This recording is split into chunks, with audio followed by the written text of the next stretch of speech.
So the big bear, Daniel Cormier, comes out, and, you know, there's certain guys that have the right to an opinion.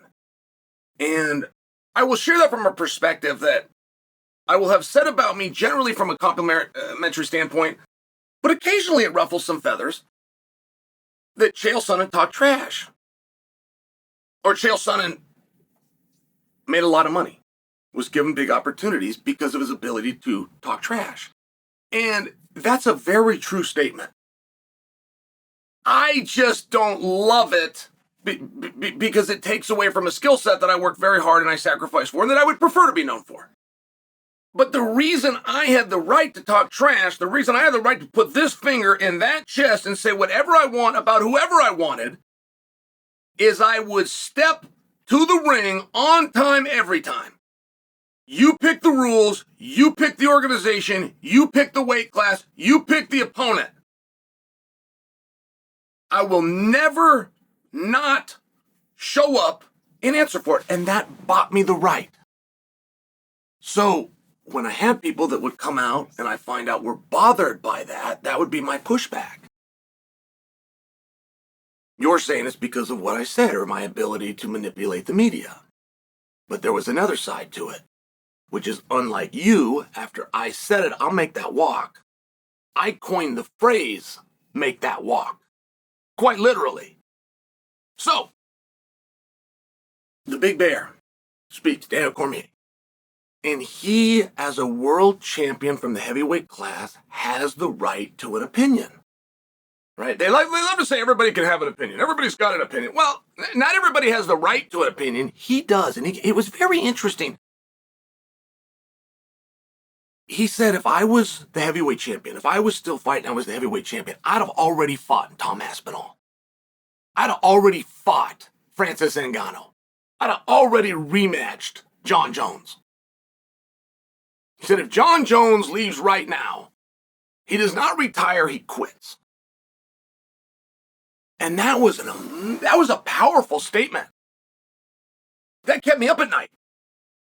I'm playing this through. This is on ESPN where we're doing Good Guy, Bad Guy. Thank you for watching. And it was a powerful statement because of who it came from. And he's telling the truth. I watched him do it in his amateur wrestling career. Daniel would have already fought those guys. There would not have been a negotiation. He'd have been asking for him. He'd have been contacting Dana as champion. When is my next fight? He'd have been in the gym at AKA, and he and his team would have been game planning looking for that fight. They'd have worked the numbers as they go. But at the end of the day, what comes first, the number or the fight? Well, when you're Daniel, the fight. He'll get to the fight, and then the numbers are just going to get figured out somewhere along the way. He's never going to delay the competition. That's what a true competitor does.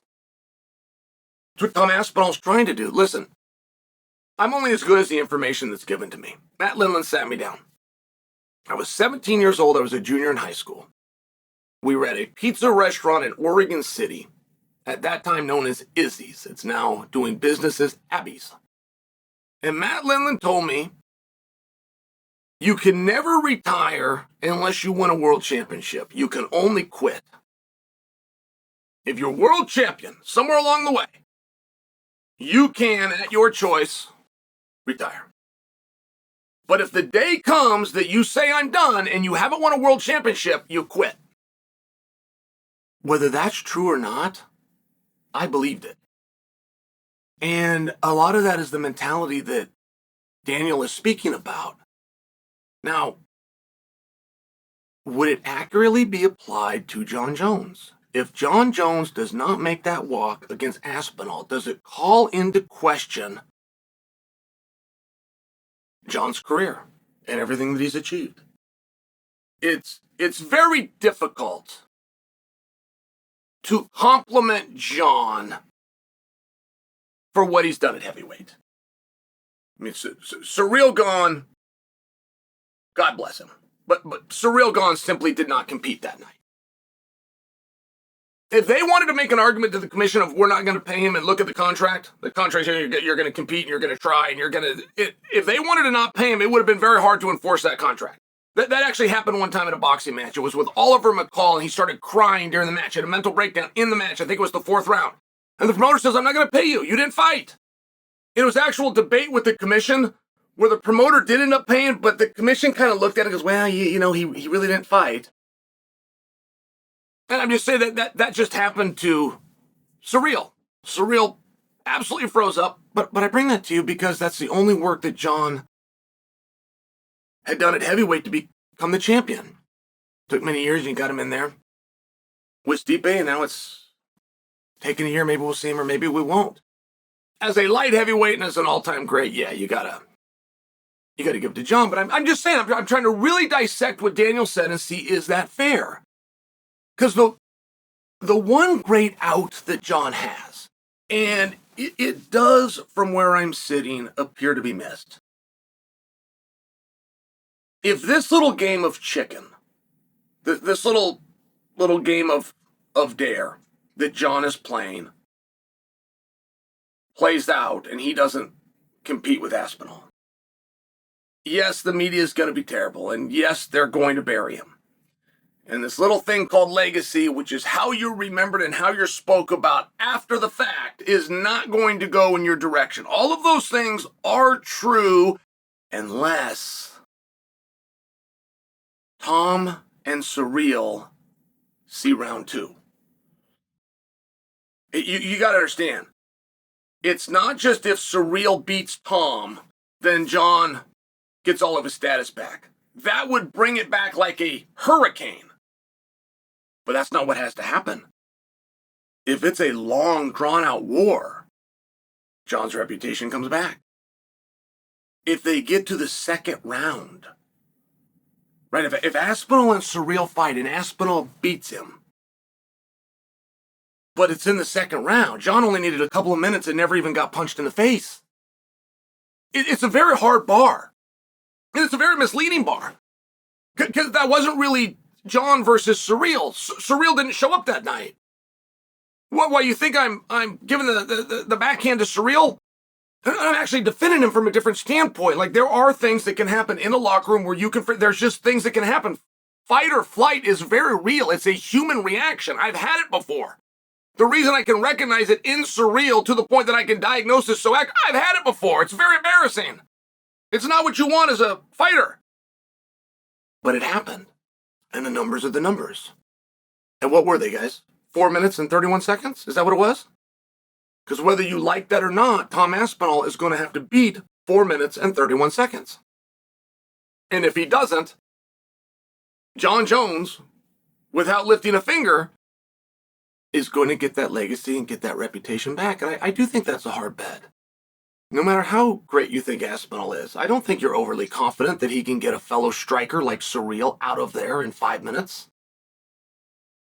Francis couldn't get Surreal out of there that quick a time. Derek Lewis couldn't get him out of there in that quick a time.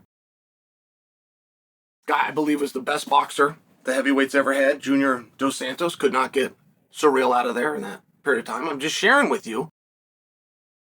It's not as clear as you might think. It's a very risky game. I don't think that it's worth playing. I don't think it's a fun game. I don't understand it. You work your whole life as Jon Jones to get to the spot that you can have a mega fight, the biggest fight ever. You can bring in more eyeballs than George St. Pierre. You can bring in more eyeballs than Brock Lesnar ever did. You can get the biggest paycheck ever, and you walk away. It's hard for me to understand. I would think that this is what all of that was for. I would think. But a person can play their hand however they want. But it is the great miss. It is the great miss by people in the short term. And it's not used out of sincerity, I don't believe. Saying that Jon will be called into question. I don't believe that anybody actually believes that in sincerity. I believe that these are playground childhood antics. Which the same way as you would pick a fight on the playground when you were in the 5th grade is the same way it's done in the pros. There's no difference. But one of the ways is to call a guy chicken. That's kind of where you start. And then you insult him. That's kind of where you go from there. And then you call everything that he did into question. But the game doesn't really play out that way. Jon did a lot of work, and he did a lot of very good work. And for Aspinall to get the jump on Jon, he could either beat Jon in head-to-head competition, or he's got to find a common opponent. In this case, it would be Surreal.